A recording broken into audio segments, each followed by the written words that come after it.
David era el más joven de los 8 hijos de Isaí, un pastor de ovejas que pasaba sus días cuidando los rebaños en las colinas de Belén.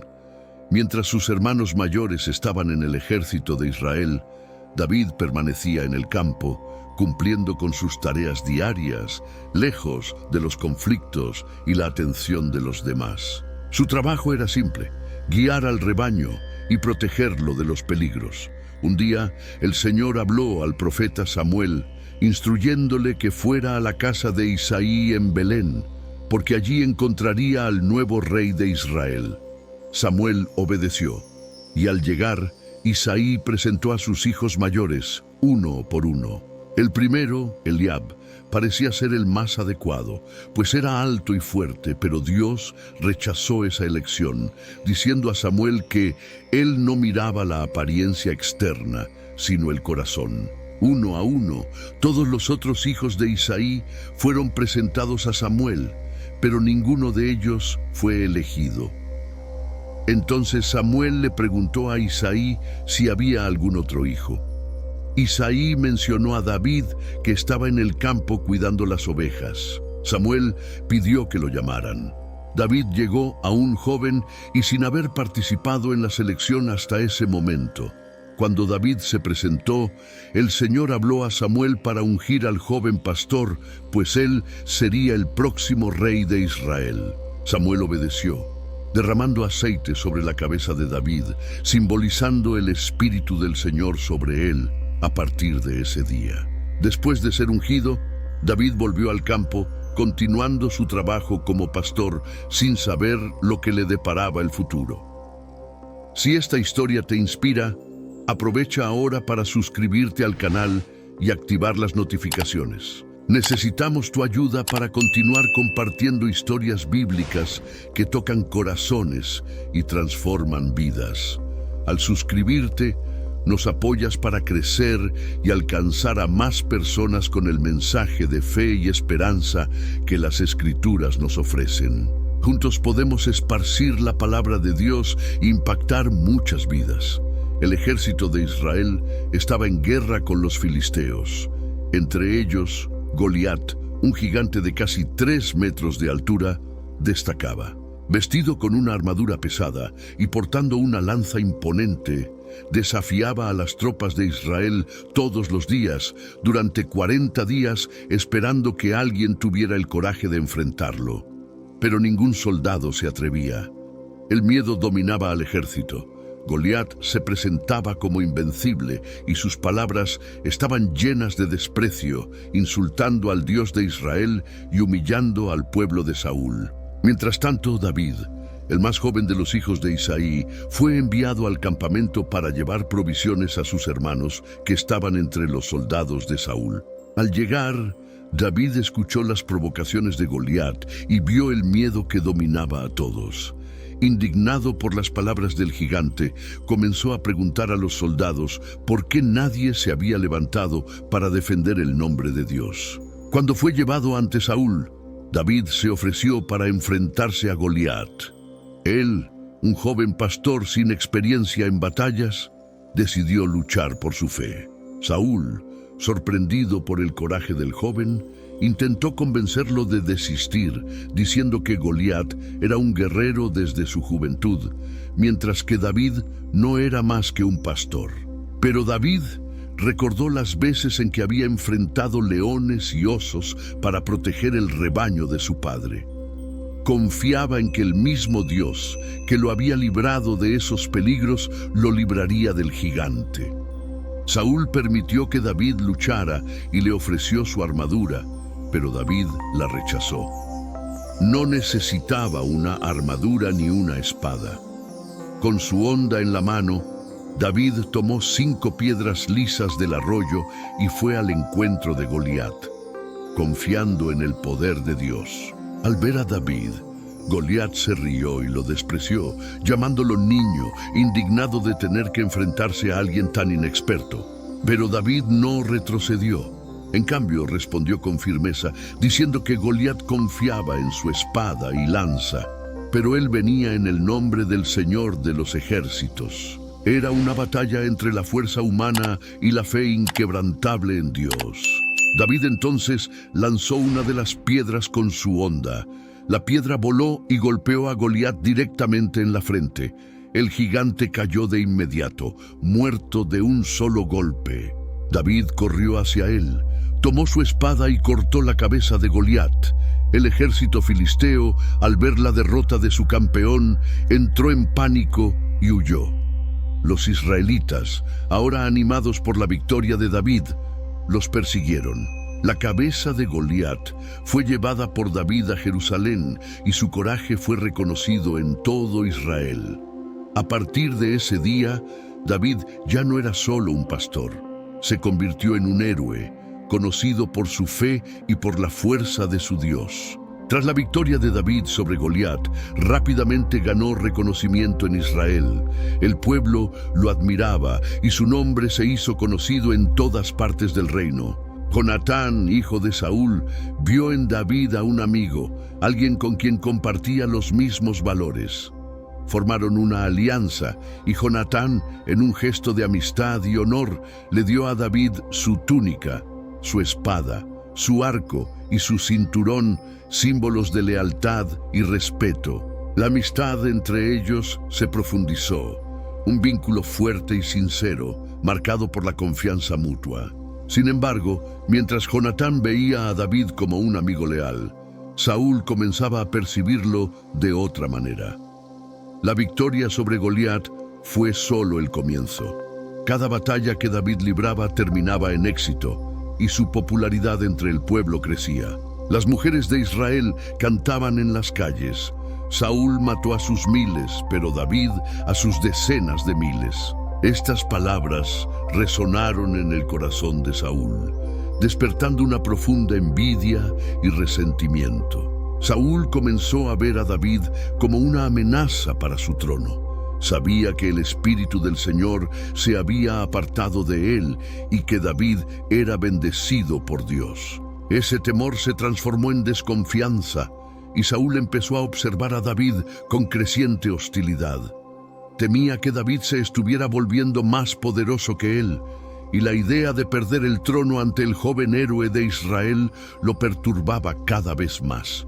Aún así, David seguía sirviendo fielmente al rey, lideraba tropas en batallas y salía victorioso en todas las misiones que Saúl le asignaba. Pero con cada victoria, los celos de Saúl aumentaban. Comenzó a conspirar en secreto contra David, intentando encontrar una manera de eliminarlo sin despertar sospechas. Sin embargo, la lealtad de David hacia Saúl permaneció inquebrantable. A pesar de las actitudes de Saúl, David nunca conspiró contra el rey. La amistad entre David y Jonatán se convirtió en un punto crucial durante ese periodo. Jonatán reconocía la integridad de David y sabía que su padre estaba actuando de manera incorrecta. Aun siendo el legítimo heredero al trono, Jonatán no veía a David como un rival. Al contrario, hizo un pacto con David, jurando que cuando David fuera rey, su amistad y lealtad continuarían. Jonatán solo pidió que David, cuando estuviera en el poder, fuera bondadoso con su descendencia. Mientras Saúl se hundía más en su paranoia y resentimiento, la amistad entre David y Jonatán florecía como un faro de esperanza en medio de la creciente tensión en la corte. Sin embargo, la rivalidad que Saúl sentía por David estaba a punto de estallar, y David pronto se vería obligado a huir por su vida. Tras confirmar que Saúl estaba decidido a matarlo, David se vio forzado a huir del palacio y vivir como un fugitivo. Se escondió en varias regiones de Israel, siempre un paso adelante del ejército de Saúl, que lo perseguía incansablemente. David, ahora acompañado por un grupo de hombres que se unieron a él, hombres que, como él, estaban huyendo o vivían al margen, se refugiaba en cuevas y desiertos. Estos hombres formaron la base de su futuro ejército, leales a David incluso en medio de la adversidad. En una de sus primeras huidas, David buscó refugio entre los filisteos, enemigos de Israel. Fue a Gat, la ciudad de donde provenía Goliat, buscando abrigo en la corte del rey Aquis. Sin embargo, al darse cuenta de que los consejeros de Aquis desconfiaban de sus intenciones, David fingió estar loco, actuando de manera descontrolada para evitar ser reconocido. Aquis, creyendo que David había perdido el juicio, le permitió marcharse y así David logró escapar. Sin un lugar seguro, David se refugió en la cueva de Adulam. Allí se reunió con su familia, que también había huido temiendo las represalias de Saúl, y con sus nuevos compañeros. Poco a poco, otros hombres desesperados se unieron a David, formando un grupo de alrededor de 400 hombres. Estos hombres, muchos de los cuales estaban endeudados o oprimidos, veían en David un liderazgo justo y confiable. En busca de mayor seguridad, David y sus hombres se trasladaron al desierto de Sif. Sin embargo, incluso allí, Saúl no desistió de su persecución. David fue advertido por los cifeos de que Saúl se acercaba con su ejército y se vio obligado a huir una vez más. El desierto se convirtió en el escenario de un juego de supervivencia, con David y sus hombres siempre alerta, escapando por poco de ser capturados. En otra ocasión, David supo que los filisteos estaban atacando la ciudad de Keila. Sin dudarlo, reunió a sus hombres y los lideró para defender la ciudad. La victoria fue clara, y David y sus hombres salvaron a Keila de manos de los filisteos. Sin embargo, cuando supo que Saúl estaba en camino, David consultó a Dios y, sabiendo que los habitantes de Keila lo entregarían a Saúl, huyó antes de que pudiera ser capturado. David también tuvo la oportunidad de buscar refugio en la fortaleza de En-Gadi, un lugar aislado y protegido por acantilados y cuevas. Incluso allí, Saúl continuó su persecución, implacable en su intento de capturar a David. En varias ocasiones, David y sus hombres escaparon por poco, sobreviviendo a medida que se movían de un escondite a otro. Durante todos esos años de huida, David continuó confiando en Dios. Sabía que, a pesar de las dificultades y el peligro constante, la promesa que Dios le había hecho seguía en pie. Incluso ante la persecución implacable, David se negaba a atacar a Saúl, eligiendo esperar el momento correcto que Dios determinaría para que él se convirtiera en rey. Incluso mientras huía y vivía como fugitivo, David tuvo varias oportunidades para vengarse de Saúl. A pesar de ser perseguido incansablemente, David siempre eligió el camino del respeto por la autoridad de Dios y el perdón. En una de esas ocasiones, Saúl salió con 3,000 soldados en busca de David. Durante la persecución, Saúl entró solo en una cueva para descansar, sin saber que David y sus hombres estaban escondidos más al fondo. Parecía la oportunidad perfecta para que David se deshiciera de su enemigo, y de hecho, sus hombres lo alentaron a atacar a Saúl, argumentando que Dios había entregado al rey en sus manos. Sin embargo, David se acercó silenciosamente a Saúl, y en lugar de atacarlo, cortó un pedazo de la orilla de su capa. Se alejó, y poco después sintió pesar por haber cortado incluso el manto del rey. David sabía que, a pesar de todo, Saúl seguía siendo el ungido de Dios, y no sería él quien lo destruiría. Cuando Saúl salió de la cueva, David lo llamó desde lejos. Mostrando el pedazo de la capa cortada, demostró que podría haberle quitado la vida a Saúl, pero eligió perdonarlo. David se arrojó al suelo y dijo que no tenía intención de hacerle daño al rey, afirmando que, aunque Saúl lo estaba persiguiendo sin causa, él jamás levantaría la mano contra el ungido del Señor. Saúl, sorprendido y emocionado, reconoció en ese momento la justicia de David. Con lágrimas en los ojos, declaró que David era más justo que él, pues David le había hecho el bien, mientras que él solo había intentado hacer el mal. Saúl reconoció que David un día sería rey de Israel y le suplicó que, cuando eso sucediera, David no eliminara a su descendencia. David juró que no haría daño a la familia de Saúl, y ambos se separaron. Sin embargo, la persecución de Saúl no terminó allí. A pesar de ese momento de reconciliación temporal, Saúl pronto retomaría sus intentos de capturar y matar a David. Otra oportunidad similar surgió algún tiempo después, cuando David y su compañero Abisai se infiltraron en el campamento de Saúl por la noche. Todos los soldados, incluido Saúl, estaban profundamente dormidos, y junto al rey estaba su lanza clavada en el suelo. Abisai sugirió que David aprovechara la ocasión para matar a Saúl de una vez por todas, usando la propia lanza del rey. Pero David nuevamente se negó, afirmando que correspondía a Dios juzgar y que él jamás levantaría la mano contra el ungido del Señor. En lugar de matar a Saúl, David tomó la lanza y el jarro de agua que estaban junto al rey y salió del campamento. Desde lo alto de una colina cercana, David llamó al ejército de Saúl, reprendiendo a los soldados por no proteger adecuadamente al rey. Cuando Saúl despertó y vio que David una vez más había perdonado su vida, se sintió conmovido. Saúl reconoció una vez más la rectitud de David y se retiró con su ejército. Estos episodios mostraron la firmeza de David en confiar en la justicia divina, negándose a tomar venganza en sus propias manos, incluso cuando las circunstancias parecían favorecerlo. David creía que Dios cumpliría su promesa en el momento adecuado y no necesitaba derramar sangre para asegurar su futuro.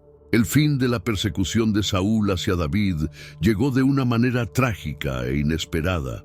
Los filisteos, que siempre representaron una amenaza constante para Israel, lanzaron una gran ofensiva contra el ejército de Saúl.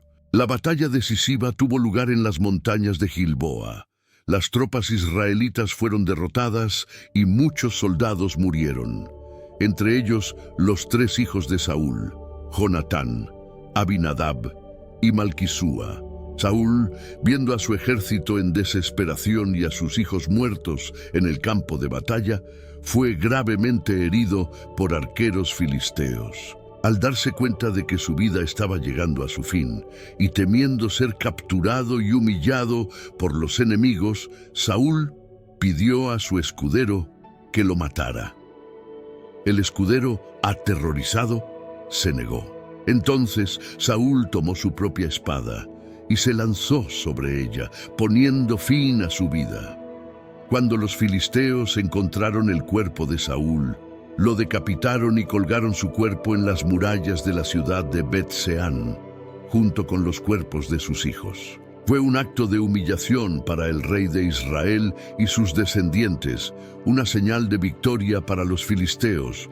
Pero cuando los habitantes de Jabes de Galaad supieron lo que había sucedido, valientemente fueron a Bet-Seán durante la noche, recuperaron los cuerpos de Saúl y sus hijos y los enterraron con honor. Cuando la noticia de la muerte de Saúl y Jonatán llegó a David, quedó profundamente conmocionado.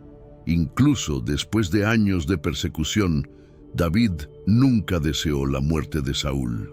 Lamentó la pérdida del rey y especialmente de su amigo Jonatán, con quien había compartido una amistad profunda y leal. David rasgó sus vestiduras en señal de duelo, al igual que sus hombres, y lloraron amargamente por Saúl y sus hijos. David compuso un lamento, conocido como el Cántico del Arco, en honor a Saúl y Jonatán.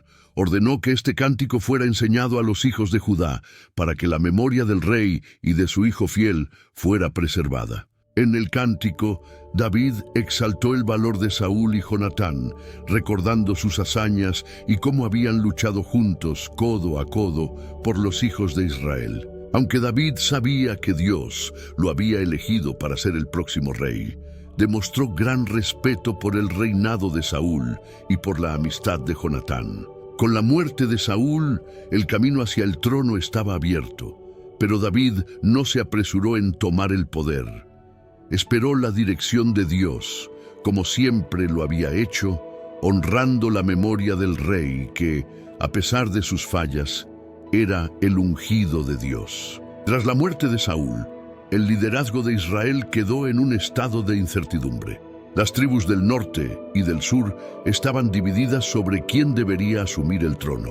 Sin embargo, para el pueblo de Judá, la elección ya era clara.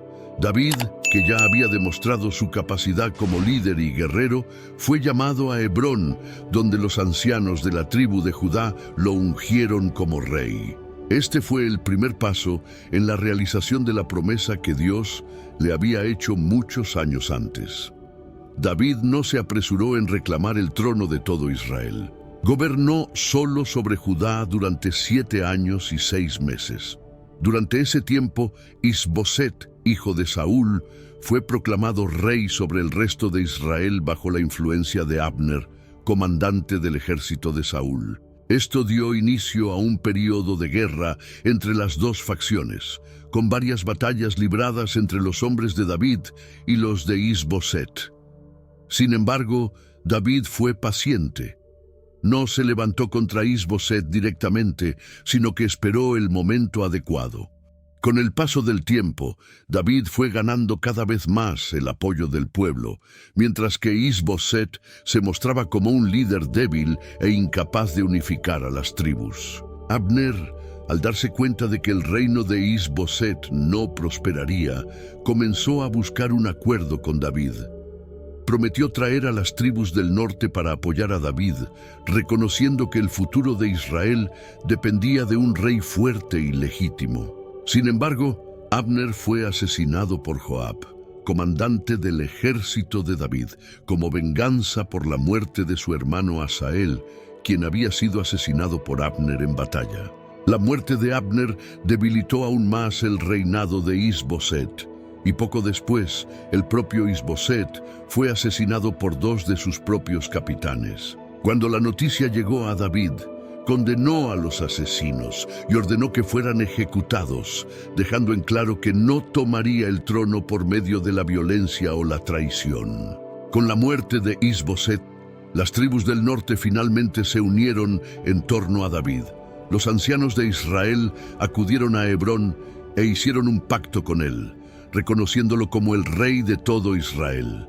Recordaron que, incluso cuando Saúl era rey, David era quien lideraba el ejército de Israel en las batallas. Ahora reconocían que David era el elegido por Dios para ser el pastor y líder de su pueblo. David fue ungido nuevamente, esta vez como rey de todo Israel. Tenía 30 años cuando comenzó a reinar y gobernaría durante un total de 40 años. Su ascenso al trono marcó el inicio de una nueva era para Israel, una era de unificación y crecimiento bajo el liderazgo de un rey que era no solo un guerrero, sino un hombre conforme al corazón de Dios. Después de ser ungido rey sobre todo Israel, David estableció la necesidad de una nueva capital para unir el reino. La ciudad de Jerusalén, ubicada en una posición estratégica en las montañas, aún estaba bajo el control de los jebuseos, un pueblo que había resistido a los israelitas desde los tiempos de Josué. Jerusalén, con sus fuertes murallas, parecía impenetrable. Los jebuseos creían que la ciudad nunca sería tomada y se burlaban de David, diciendo que incluso los ciegos y los cojos podrían defender la ciudad contra él. Sin embargo, David vio en Jerusalén un punto central para consolidar su reino. Reunió a su ejército y planeó un ataque. David encontró una debilidad en las defensas de los jebuseos, un túnel de agua subterráneo que conducía a la ciudad. Desafió a sus hombres, prometiendo que quien liderara el ataque por ese túnel sería recompensado. Joab, el comandante del ejército de David, aceptó el desafío, liderando a un grupo de guerreros que invadieron la ciudad a través del túnel. Con la entrada asegurada, David y sus hombres tomaron Jerusalén de los jebuseos. La ciudad, que antes parecía invencible, ahora estaba en manos de Israel. David hizo de Jerusalén su capital y la renombró como Ciudad de David. Su ubicación estratégica entre las tribus del norte y del sur la convertía en el lugar ideal para unificar la nación. Además, la ciudad tenía una importancia espiritual, ya que estaba cerca del lugar donde Abraham había ofrecido a Isaac en sacrificio a Dios, en el monte Moriah. David inmediatamente comenzó a fortificar Jerusalén, convirtiéndola en una ciudad poderosa tanto en términos militares como espirituales. Bajo su liderazgo, Jerusalén se convertiría en el centro de la adoración a Dios y la capital de una nación unificada, preparada para prosperar bajo la dirección de su nuevo rey. La conquista de Jerusalén marcó un momento crucial en el reinado de David. No solo estableció una capital fuerte y segura, sino que también sentó las bases para la construcción del templo que un día sería erigido por su hijo, Salomón. A partir de ese punto, Jerusalén se convertiría en el corazón espiritual y político de Israel. Después de conquistar Jerusalén y establecer la ciudad como su capital, David decidió traer el Arca de la Alianza a Jerusalén. El arca, que representaba la presencia de Dios entre el pueblo de Israel, estaba en la casa de Abinadab en Kiriat Jearim, donde había permanecido durante muchos años después de ser recuperada de los filisteos. David quería que Jerusalén fuera no solo el centro político, sino también el centro espiritual de la nación, y traer el arca era parte crucial de ese plan. David organizó un gran evento para transportar el arca a Jerusalén.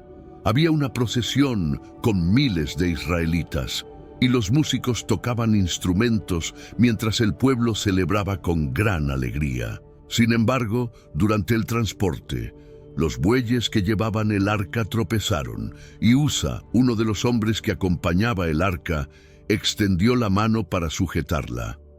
Inmediatamente, Usa fue muerto por el Señor por haber tocado el arca. Esto trajo temor a David, quien decidió interrumpir el transporte y dejó el arca en la casa de Obed-edom, donde permaneció durante 3 meses. Durante esos 3 meses, David supo que la casa de Obed-edom había sido bendecida por Dios debido a la presencia del arca. Decidido a completar la jornada, David organizó un nuevo intento de llevar el arca a Jerusalén, esta vez siguiendo cuidadosamente las instrucciones de Dios para el transporte. Cuando el arca finalmente llegó a las puertas de la ciudad, la celebración fue intensa. David, lleno de alegría por la presencia de Dios, danzó con todas sus fuerzas delante del Señor. Vestido solo con un manto de lino simple, lideró al pueblo en una gran fiesta de alabanza a Dios. La música y la celebración llenaban las calles de Jerusalén, mientras el arca era colocada en su lugar designado. Sin embargo, mientras David danzaba, su esposa Mical, hija de Saúl, lo observaba desde la ventana y lo despreció en su corazón. Pensaba que el comportamiento de David, al danzar de manera tan humilde ante el pueblo, no era adecuado para un rey. Cuando David regresó a casa, Mical lo criticó por haberse expuesto de esa manera. Pero David respondió que estaba danzando delante del Señor y que para él no importaba la opinión de los hombres cuando se trataba de honrar a Dios. Estaba dispuesto a humillarse aún más si eso glorificaba al Señor. La celebración de la llegada del arca a Jerusalén consolidó la ciudad como el centro de la adoración a Dios en Israel, y la devoción pública de David al Señor se convirtió en un ejemplo de liderazgo espiritual para el pueblo. El pacto de Dios con David. Después de establecer Jerusalén como la capital de Israel y traer el arca de la alianza a la ciudad, David reflexionaba sobre el estado de la nación y sobre la casa de Dios. Él vivía en un palacio de cedro, mientras que el arca, símbolo de la presencia de Dios, permanecía en una tienda. Con esto en mente, David expresó su deseo de construir un templo permanente para el Señor. Un lugar de honor y reverencia donde el arca pudiera estar alojada de manera digna. Sin embargo, Dios tenía otros planes. Esa misma noche, Dios habló al profeta Natán y le dijo que llevara un mensaje a David. Dios no permitiría que David construyera un templo, ya que había sido un hombre de guerra y había derramado mucha sangre. Pero, en lugar de que David construyera una casa para Dios, el Señor prometió construir una casa para David, una dinastía que duraría para siempre. Este pacto, conocido como el Pacto Davídico, fue una promesa de Dios de que el trono de David sería establecido eternamente. Dios prometió que después de David, uno de sus descendientes se sentaría en el trono y que el reino de David no tendría fin. Aunque David no sería el constructor del templo, sería su hijo quien lo haría. Además, Dios dijo que el trono de David sería fortalecido para siempre y que el descendiente que vendría de la línea de David sería el gobernante final sobre todo el pueblo de Dios. David se sintió profundamente conmovido por esta promesa. No esperaba tal bendición, ni imaginaba que Dios haría un pacto tan grandioso con él y su descendencia.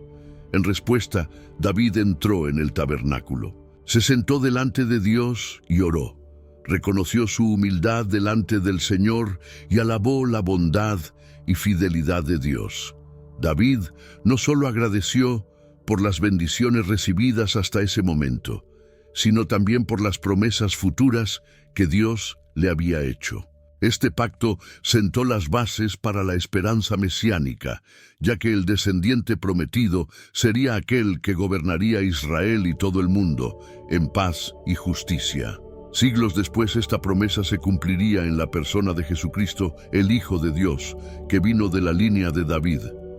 La promesa de un trono eterno se concretaría en Cristo, quien reinaría para siempre.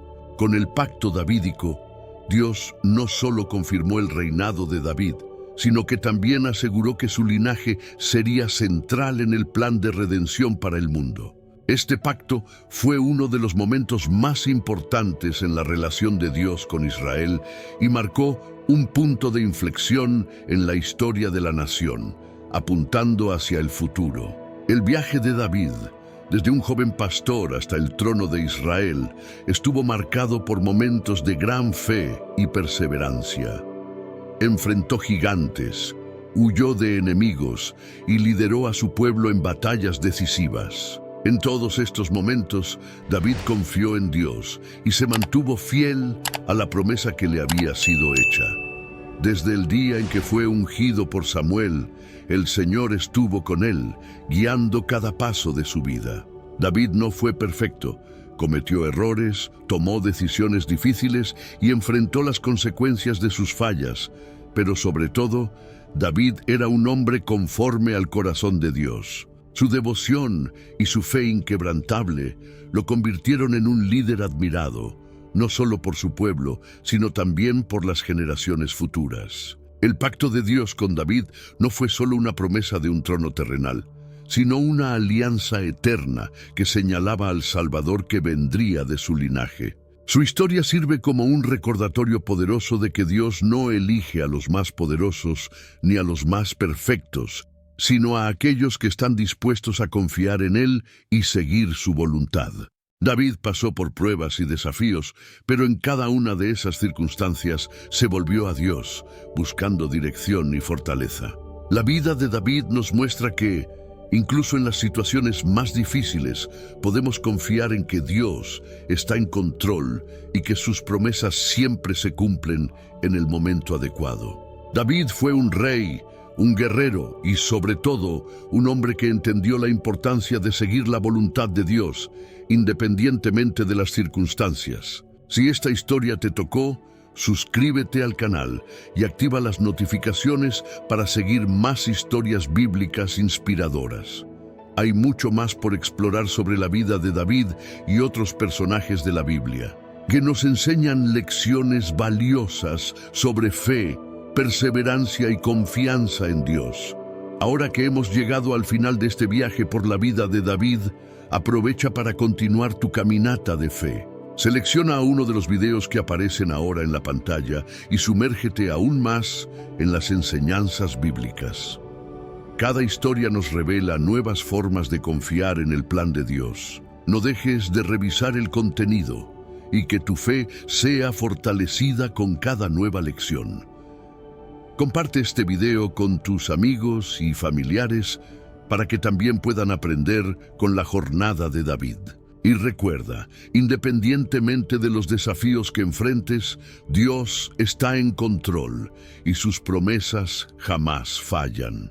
Haz clic en el video al lado para descubrir más sobre el plan de Dios para otros grandes personajes bíblicos y cómo estas historias pueden transformar tu vida hoy. Que la paz de Dios, que sobrepasa todo entendimiento, guarde tu corazón y tu mente en Cristo Jesús. Así como David, que todos podamos aprender a buscar a Dios en cada paso de nuestro camino. Incluso ante las dificultades, Él nos sostiene y nos guía hacia el camino correcto. Que tengas un corazón inclinado hacia el Señor, confiando en que sus promesas siempre se cumplen. Y recuerda, Dios es fiel y Él jamás nos abandona. Que el Señor te bendiga y te guarde hoy y siempre.